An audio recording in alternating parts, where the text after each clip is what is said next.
Chapter 10. It was on a dark, windy March evening, when even the clouds scudding over the sky seemed in a hurry, that Anne skimmed up the triple flight of broad, shallow steps flanked by stone urns and stonier lions that led to the massive front door of Tom Gallen House. Are you enjoying this audiobook? Please take a moment to hit the subscribe button for more videos like this, and please hit the like button. Those two things make a big difference for this channel, and I appreciate every single like and subscription. Thank you so much. Usually, when she had passed it after dark, it was somber and grim, with a dim twinkle of light in one or two windows. But now it blazed forth brilliantly, even the wings on either side being lighted up as if Miss Minerva were entertaining the whole town. Such an illumination in her honor rather overcame Anne. She almost wished she had put on her cream gauze. Nevertheless, she looked very charming in her green voile, and perhaps Miss Minerva, meeting her in the hall, thought so, for her face and voice were very cordial. Miss Minerva herself was regal in black velvet, a diamond comb in the heavy coils of her iron-gray hair, and a massive cameo brooch surrounded by a braid of some departed Tom Gallen's hair. The whole costume was a little outmoded, but Miss Minerva wore it with such a grand air that it seemed as timeless as royalties. "Welcome to Tom Gallen House, my dear," she said, giving Anne a bony hand, likewise well sprinkled with diamonds. "I am very glad to have you here as my guest." "I am. Tom Gallen House was always the resort of beauty and youth in the old days. We used to have a great many parties and entertained all the visiting celebrities," said Miss Minerva, leading Anne to the big staircase over a carpet of faded red velvet. "But all is changed now. I entertain very little. I am the last of the Tom Gallens. Perhaps it is as well. Our family, my dear, are under a curse." Miss Minerva infused such a gruesome tinge of mystery and horror into her tones that Anne almost shivered. The curse of the Tom Gallens. What a title for a story.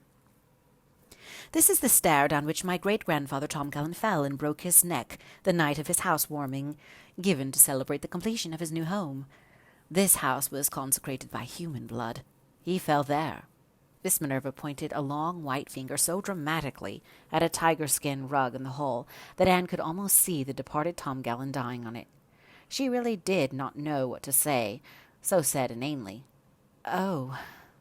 Miss Minerva ushered her along a hall hung with portraits and photographs of faded loveliness, with a famous stained-glass window at its end into a large, high-ceilinged, very stately guest room. The high walnut bed with its huge headboard was covered with so gorgeous a silken quilt that Anne felt it was a desecration to lay her coat and hat on it.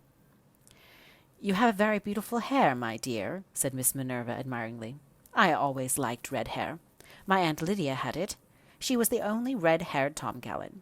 One night, when she was brushing it in the north room, it caught fire from her candle, and she ran shrieking down the hall, wrapped in flames. All part of the curse, my dear, all part of the curse." "Was she—" "No, she wasn't burned to death, but she lost all her beauty. She was very handsome and vain. She never went out of the house from that night to the day of her death, and she left directions that her coffin was to be shut, so that no one might see her scarred face. Won't you sit down to remove your rubbers, my dear? This is a very comfortable chair. My sister died in it from a stroke. She was a widow and came back home to live after her husband's death. Her little girl was scalded in our kitchen with a pot of boiling water. Wasn't that a tragic way for a child to die?" "Oh, how?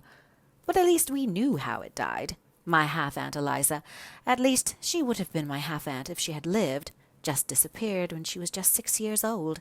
Nobody ever knew what became of her." "But surely—" "Every search was made, but nothing was ever discovered. It was said that her mother, my step-grandmother, had been very cruel to an orphan niece of my grandfather's who was being brought up here. She locked it up in the closet at the head of the stairs one hot summer day for punishment, and when she went to let it out she found it dead. Some people thought it was a judgment on her when her own child vanished. But I think it was just our curse." "Who put? What a high instep you have, my dear. My instep used to be admired, too. It was said a stream of water could run under it, the test of an aristocrat." Miss Minerva modestly poked a slipper from under her velvet skirt and revealed that what was undoubtedly a very handsome foot. "It's certainly. Would you like to see over the house, my dear, before we have supper? It used to be the pride of Summerside.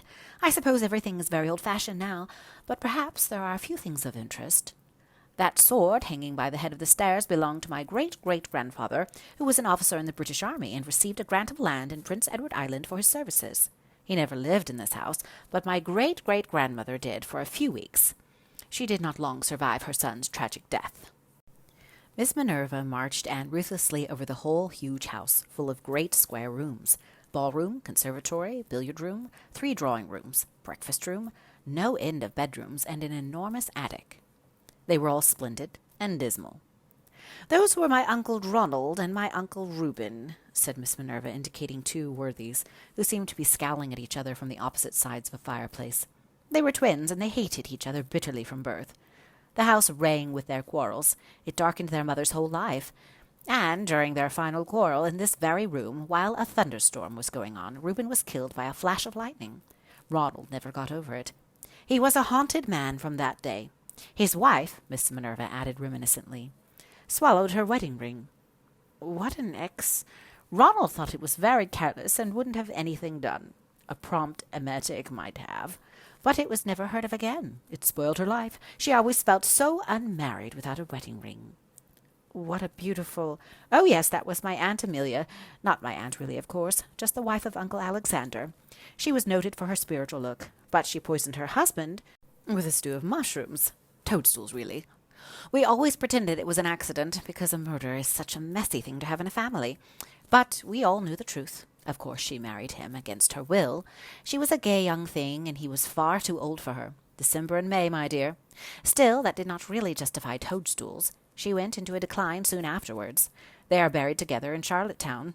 All the Tomgallons bury in Charlottetown. This was my Aunt Louise. She drank laudanum. The doctor pumped it out and saved her, but we all felt we could never trust her again. It was really rather a relief when she died respectably of pneumonia.